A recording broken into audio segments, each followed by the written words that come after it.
Same name, same song, brought junior high fame. Hashtag IDGAF AY. I don't give a about you. People from my junior high days in high school and whatever, they would know what that's about. But I made a song. The story behind that is I made a song when I was like, let's say like maybe 14, 13. I was definitely 13 when I made it. And this was really just a rendition of that, updated for the later years. Very synthy, very dance sounding. The irony is the song is pretty deep. You know, I've made tracks like that before where, you know, you could dance to it, but the message is pretty deep overall. There's really nothing more to say about it other than, you know, I made this in 2015. Again, another song that I had made that I held on to. I previewed the beat on IG once upon a time, but I never really did anything else until the full record was done with. Another fact, I had changed up some of the lyrics from the original lyrics that were made in 2015. The reason for that is personal, so again, I'm not gonna go too much into that, but just know the song is good either way. And, you know, really that's what it comes from. And the funny thing is, I've done this before with beats, but you ever notice in the verse part especially, I have basically two different types of bass. I have one bass drum and then I have the 808 come in. Once I get to the second half of the bars, you know, because every verse is 16 bars. When I do the first half, it's the bass drum. When I do the second half, it's the 808s coming in. I've done things like that before if you've paid attention to my music, but it's certainly something that I was bringing back as a style. About to lift off the ground, it's going down. Outer Space Love 3. I've had two songs like this back in 08 and 09. Funny thing about one of those songs, I made it while in college for music. You know, for music production and post-production and things like that. It was a digital media arts program in Toro College. Back when I was, say, like, I was about 19, 20 years old doing that. Met a bunch of cool people there. Funny thing about the first Outer Space Love song, I was supposed to do it with someone, but they flaked. So then what ended up happening was, if you know of the song, I ended up doing the hook myself. And it worked out pretty fine. You know, so people, you know, sometimes people can't really be dependent on, and in that case, I just ended up doing the whole song myself. So then I did that from that point on, because I just realized, you know, even though it would have been cool to have the collaboration, whatever, I still made the song hot by myself. So yeah, it's not that tragic. So I wanted a song that was based in this idea of a certain eccentric, strange kind of love.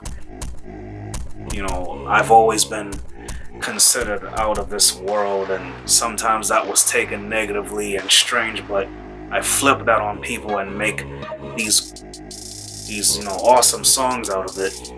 And of course, they've always been synth based as usual. Most of my songs are based in synths. So that's why I consider myself one of the many synth kings, because I love to put synths in the beats I make. The first song had an auto-tune hook.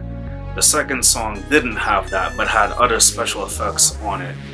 And then, of course, this one I brought back the auto-tune as an ode, or, you know, a nod to the first track. Came alive in the nighttime. Never heard of me. So this song was me sort of solidifying my position among my peers. I know that sounds super arrogant, but hear me out. You know, I've been counted out before by people, and I see some of, you know, the younger people in my family getting into this rap thing now. and I can respect it. Obviously, I can respect it because I've had moments where people have definitely done better songs than me, and I'm not going to deny this. I've never been much of a freestyler.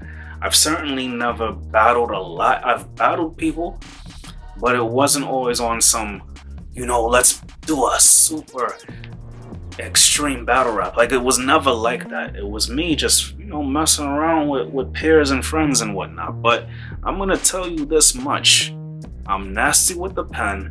I'm very good at making beats, and I need people to realize, don't count me out just because I may not necessarily appeal to your audience. Once I had someone on Reverb Nation, another rapper, he commented on my page once. He said, on Reverb Nation, they do these charts, for local or national, music, and the category was rap hip hop. So I just happened to be I was at least number 2 or number 3 at the time on the Reverb Nation charts. And if you also want to check out music from there, you can go check that out at reverbnation.com/extraordinary music. That's X extraordinary music. That's a play on words because I'm from the BX, the Bronx. So anyway, this guy, I think he was from Connecticut, he commented on my page and said, you may be top 10, top 15 at most, but definitely not top 5. And I'm just looking at this comment like, okay, if you feel that way, I guess. But I said to him, that's not really for you to decide. If the people feel that I'm good with what I do, then it's really not up to you if I'm top 15 or not. The strange thing about rappers commenting on other rappers, obviously they feel some type of way when you are considered the top person, or when you're considered better than other people, because it's not supposed to be like that. I've certainly gotten that in high school, where people would say, why do people gravitate to this? Why do people think this is the hot thing? And I've always said, to each his own. Everyone has their opinion. I've listened to rappers just for, the beats behind their music, and not necessarily their lyrical ability. They've maybe had good hooks, they've maybe had, songs that were okay. And then you have rappers who I listen to for the lyrics because they got the bars, like an Eminem or a Pac or a Biggie or Jay-Z, something like that.